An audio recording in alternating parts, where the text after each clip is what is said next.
I hate awkward conversations, and so do you. Whether it's at the workplace or while socializing, you can't just start asking people about the weather and expect it to go well. So in this video, I'm going to tell you how to talk to strangers and build genuine connection when you do that. Hi, I'm Sumit Tripathi and I'm a public speaking coach. I help senior professionals as well as founders build their charisma and confidence. So let's get into it. The first thing you have to understand whenever you start any conversation is a conversation is as good as the questions you ask. Most people ask very generic questions like, how was your day? What do you do for a living? How is the weather? And then they get generic responses. The weather is nice. I am a public speaking coach. And I completely forgot what the last question was. So the point being, these are something called closed-ended questions, where people already have a response and they have heard these questions so many times, their brain goes into default mode while answering. So you have to change it to open-ended questions. What are open-ended questions? They let the other person describe their answer with much more detail. This is very important. And it's a question you don't typically hear. Like instead of asking, how was your day? If I asked you, what is the most exciting thing you did this week? You would have to think about it.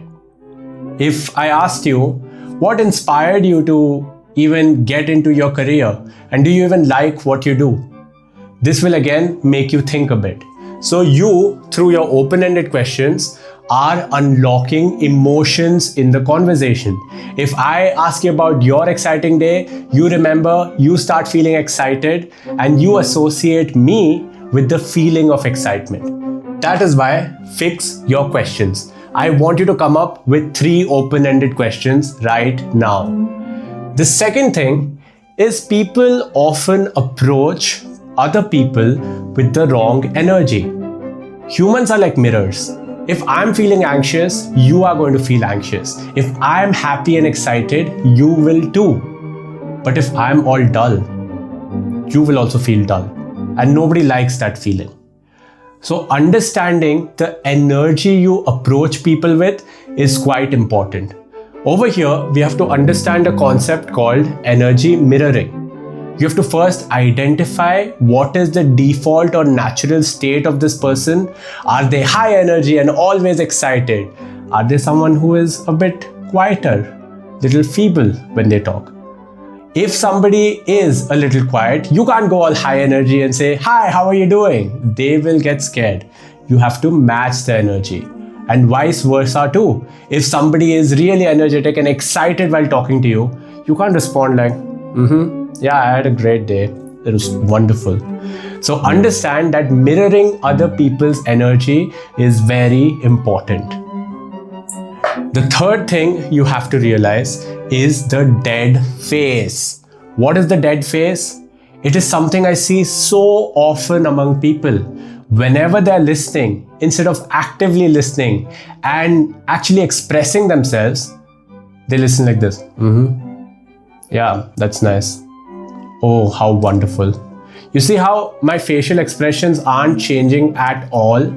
And because my facial expressions don't change, again, the other person perceives that you may not be interested in what they're saying. So they end the conversation. So being aware of your expressions and expressing yourself during a conversation is very important. Please stop using the dead face.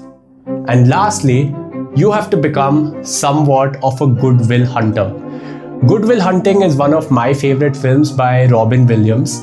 And over there, I don't want to spoil it for you. I think you should give it a watch. But there is this professor who understands the potential of a student and tries to harness this potential.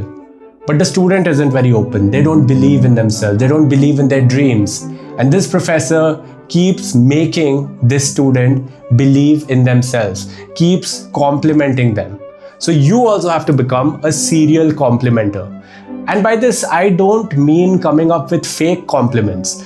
you have to be genuine about it. If you like someone's shirt, tell them. If you like someone's watch, ask them where they got it from. And then associate an identity. Instead of saying, that is a good watch, you have great dressing sense. That is a better compliment. Because when you add the word you with your compliment, it helps them associate with that identity and feel great about themselves. And when people feel great about themselves, they feel great about you. So these are the 4 things you have to remember. And of course, there is a lot of body language, voice modulation that we definitely will cover in other videos. And if you want to get coached by me, then book a call and I would love to help you on your public speaking journey. I will see you in the next video.